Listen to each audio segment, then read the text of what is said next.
parle du royaume de Songhai, on ne nous parle que des hommes. Est-ce que vous saviez qu'il y avait une femme qui a mené, elle s'appelle la reine Weiza. Oui. Et c'est Boubé Ama qui a mentionné son nom pour la première fois, l'écrivain Boubé Ama qui a mentionné son nom. Et elles sont deux reines, Adama et Koldia, qui se succèdent au trône de Kokoro Djibo. Et personne n'en a jamais parlé. Moi, je n'en ai jamais entendu parler. Donc, c'est quand je faisais les recherches sur les femmes noires de pouvoir, les femmes noires qui ont mené des actions d'éclat, que je suis tombée sur cette reine-là, qui, avec une autre, sont restées sur le trône de Songhai pendant des années, mais personne n'en parle. La femme, son combat est énorme. Surtout pour la femme au foyer. Si elle devrait se battre, elle va se battre pour conquérir sa place de femme.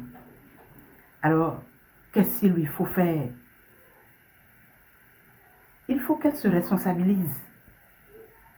Dans tout ce qu'elle fait là, il faut qu'elle se dise, je dois accomplir ma responsabilité.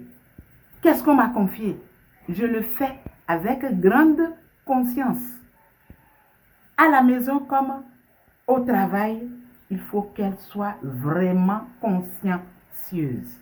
Conquérir sa place de femme, ce n'est pas se mettre dans la rue, ce n'est pas se mettre au service et à dire, bon, je suis femme, je suis, non. Il y a des pas à faire. Qu'est-ce qu'elle doit faire? Elle-même se conscientise.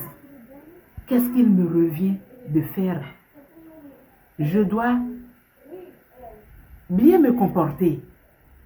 Mon comportement, mes actes, tout prête à exemple. Elle est femme. Voyez comment elle se comporte. Voyez comment elle parle. Voyez comment elle fait son travail. Au ménage, comment elle est. Son habillement, est-ce que ça reflète vraiment la femme au foyer? Ou bien la jeune fille, est-ce que son habillement reflète vraiment une fille en qui il faut avoir confiance?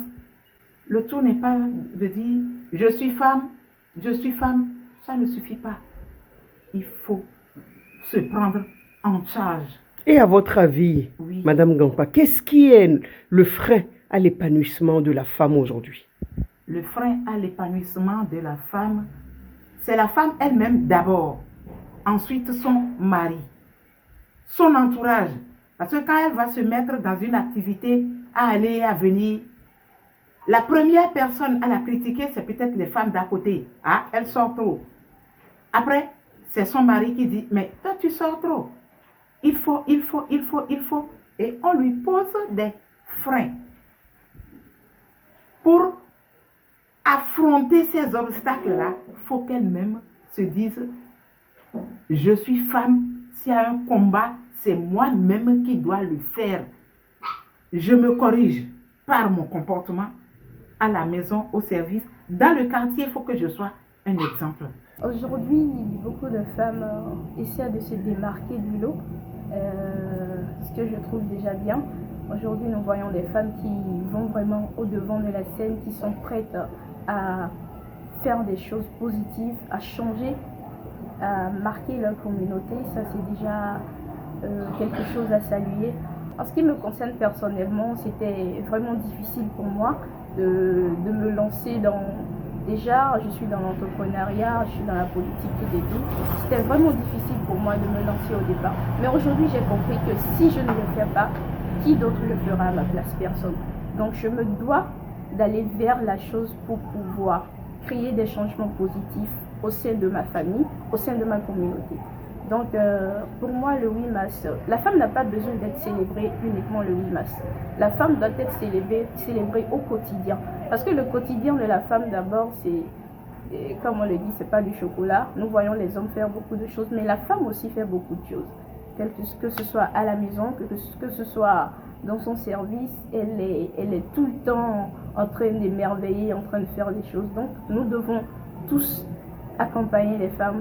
Nos hommes doivent vraiment nous accompagner pour que nous puissions émerger davantage.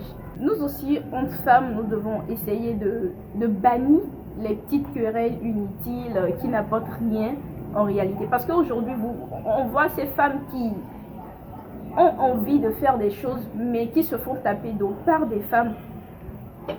Pourquoi cela? Je ne comprends pas. Aujourd'hui, moi, j'ai la chance d'être entourée de bonnes femmes, de belles personnes qui m'encouragent au quotidien, qui me boostent au quotidien. Mais ce sont des femmes. Bon, il y en a aussi des hommes, mais j'ai des femmes qui m'accompagnent. Et je pense que c'est ça qui peut nous aider. Et réussir, c'est pas facile, nous le savons tous, mais il faut vraiment se donner du courage pour y arriver. De façon générale, c'est cette relation de rivalité qui existe entre les femmes qui se chamaillent, qui se battent, qui s'entretuent pour des raisons futiles. Aujourd'hui, nous voudrions parler d'amitié, de solidarité, de comment ces femmes doivent se regarder en face, s'aimer dans la différence, se soutenir. La société a produit des femmes qui, malgré qu'elles soient capables de faire les choses, n'arrivent pas à se mettre à la tâche. Il y a vraiment un véritable manque de confiance en soi. C'est ce sur quoi moi je pense qu'il faut vraiment travailler. Vous voyez aujourd'hui, vous êtes journaliste, vous travaillez dans les médias. Qu'est-ce qu'on n'entend pas des femmes qui travaillent dans les médias? Vous voyez aujourd'hui toutes ces femmes qui émergent en politique. Il y a des femmes comme elles qui disent que c'est parce qu'elles se sont laissées aller aux hommes politiciens qu'on les a positionnés.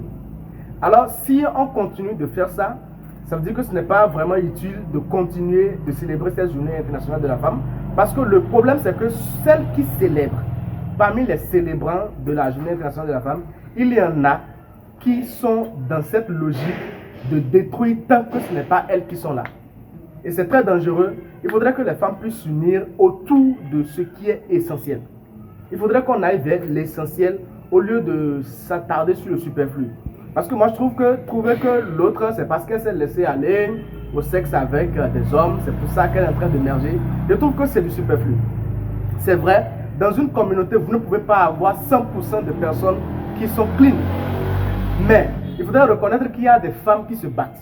Il y a des femmes qui travaillent, qui ne se laissent pas aller à ces jeux. Mais quand vous les voyez dans la société, les yeux, le regard que la société a sur eux est un regard d'une femme qui forcément a des acquaintances avec X ou Y, c'est pour ça qu'elle est à ce niveau. Non, ce n'est pas totalement vrai. Même s'il y a une part de vérité infime dedans, ce n'est pas totalement vrai. Il faudrait que nous puissions corriger cela dans notre mental d'abord. Parce que le problème qui se pose aujourd'hui, c'est l'un des problèmes qui se pose aujourd'hui, le manque de confiance en soi, comme je l'avais dit tout à l'heure, et le fait que les femmes ne se soutiennent pas et se détruisent. Parce que si elles se contentaient de ne pas se soutenir, ce n'est pas de problème. Celles qui veulent avancer vont travailler et avancer. Mais le fait de se détruire, c'est encore plus dangereux. Parce que vous savez, vous ne pouvez pas émerger dans un environnement où les gens vous empêchent d'avancer. Vous ne pouvez pas courir plus qu'un bus dans lequel vous êtes. Donc le problème se pose à ce niveau-là. Si toutes les femmes peuvent prendre conscience et savoir que si ma soeur est en train d'évoluer, il faudrait que je l'accompagne au lieu de la détruire. Même si, entre-temps, j'avais les preuves qu'elle a couché avec X ou Y pour arriver là où elle est, le problème ne se pose pas. Je peux toujours l'aider à corriger le tir. Oui, on n'a pas besoin de l'exposer. Non, qui sait dans quelles conditions c'est arrivé. Donc on n'a pas besoin de l'exposer, on a plutôt besoin de l'accompagner, de la soutenir moralement, financièrement, autant que nous pouvons.